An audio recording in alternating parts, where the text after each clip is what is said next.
Hi, and welcome back to the Teaching Yoga video series. Here we're looking with Carmina at Ardha, Baddha, Padmottanasana, the half-bound lotus forward fold. It's a challenging, standing, balancy, hip-opening forward fold, and one at which the knee of the bent leg is somewhat at risk of being strained if forced. So we're going to be very attentive to that knee and approach this asana in stages of exploration where one can find easier access to the folded form of the pose. Here I'm going to ask Carmina to draw her hands to her hips, and just for a moment to rotate the pelvis forward and back, and with that to find a sense of pelvic neutrality. And then try to maintain that sense of pelvic neutrality, lifting up your left knee. Clasp the knee and try to maintain the pelvic neutrality while lifting your knee a little higher towards your shoulder. And then explore now cradling that lower leg with your hands, your left hand to the knee, your right hand to your right knee. And little by little try to bring the chin more level with the floor, drawing your heels high up towards the top of the hip bone as you can. From there, relaxing to the groin, allow that knee to release down. And then draw your left hand around behind your back.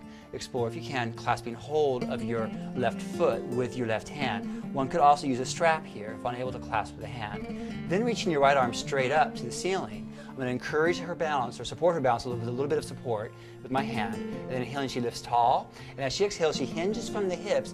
Be very sensitive. Encourage your students to be sensitive to that knee in half lotus as they fold forward, because the forward fold intensifies the hip opening. As a consequence of that, the potential pressure through the knee joint. Once down, with an inhalation, lift the chest forward to find more length of the spine. And as you exhale and fold down, try to bring the weight more and more through all four corners of the foot, grounding equally down through the standing foot and leg. After 5 breaths or so here, with an inhalation, lift the chest forward, lengthen it out, if you like, high on the fingertips. Exhale, belly to spine. And inhaling back up, if you like, you can root the hips down, rotating the pelvis to help them draw back up a little more easily.